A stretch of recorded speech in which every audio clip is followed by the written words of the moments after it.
So we have learned about the reorder point. But the next thing that we need to know is how much that we need to order at the certain how many parts that we need to order to get the optimum value of the order quantity. So whenever the demand is variable, so you do not know how many items that you need to order at one time, so it is a good idea to include the safety stock and also the inventory level. So in this case, the formula for the order quantity for a periodic inventory system with a variable number of demand and a fixed period of lead time is being given here. So it is Q equivalent to D average. This is the D average, okay, average demand rate, which is here. So I need to put it here. This is D average, missing the bar there. So this is the average demand rate, okay, multiply by the fixed time between the orders, okay, which is the TB, fixed time between the orders, and then L, of course, the lead time. Sigma D is the standard deviation of the demand. All right, and this one, the whole formula here is the safety stock, and then you minus the inventory level. This is the I. Okay, so this is the form how to calculate the order quantity for a periodic inventory system. So this is the graph of the periodic inventory system. You can see that the demand is not constant. All right, sometimes it is here, the demand is here. All right, okay, suddenly the demand being with a fixed time between orders, the demand is here. All right, it is a variable, a bit up, and then it goes down again. So the demand is a bit is not constant. Okay, it is still in the target within the inventory level, but then the demand depend or varied slightly. But the most important thing here is that the only thing that is fixed here is the TB, which is the TB is the fixed time between the order is always constant. So you can see that this value is constant. This value, the TB is always constant. So this is what we call order quantity for a periodic inventory system, whereby the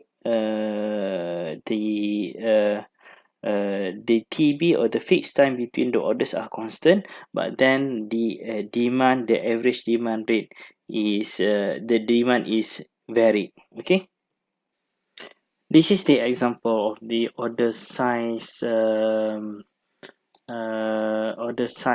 quantity for the fixed period model with the variable demand. So if I can read through the example, the KVS pharmacy stocks a popular brand of over-the-counter flu and cold medicine. The average demand for the medicines is 6 packages per day, with a standard deviation of 1.2 packages. A vendor for the pharmaceutical company checks the KVS stock every 60 days. So a vendor came into the pharmacy to check the stocks. During one visit, the store had 8 packages in stock. The lead time to receive an order is 5 days. Determine the order size for this order period that will enable KVS to maintain a 95% of a service level. So there are a few information that we been given here. The first information that been given here is the average demand rate. The average demand rate is equivalent to 6 package per per day.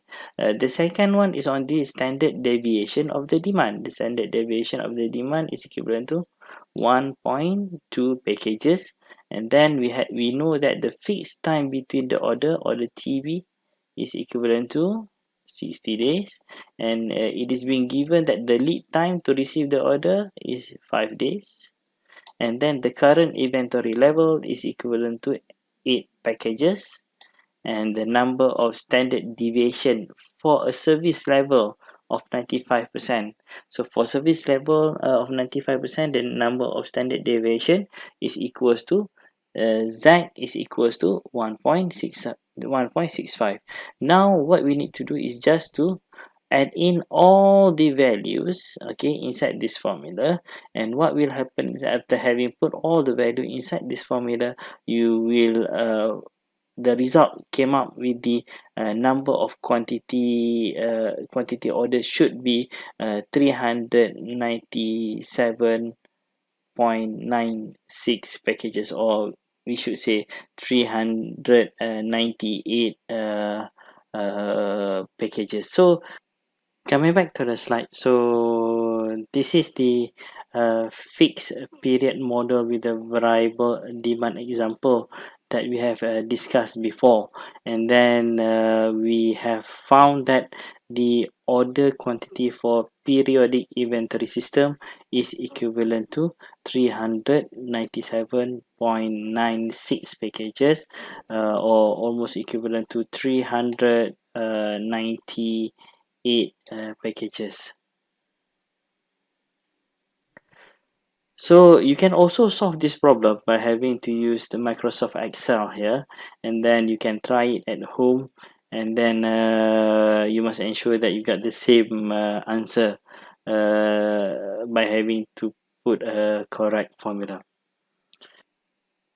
So that's it from me on the inventory management system, and then I hope you have enjoyed the 3 parts of this video. Thank you very much, and I'll see you soon. I'll see you again in the next video.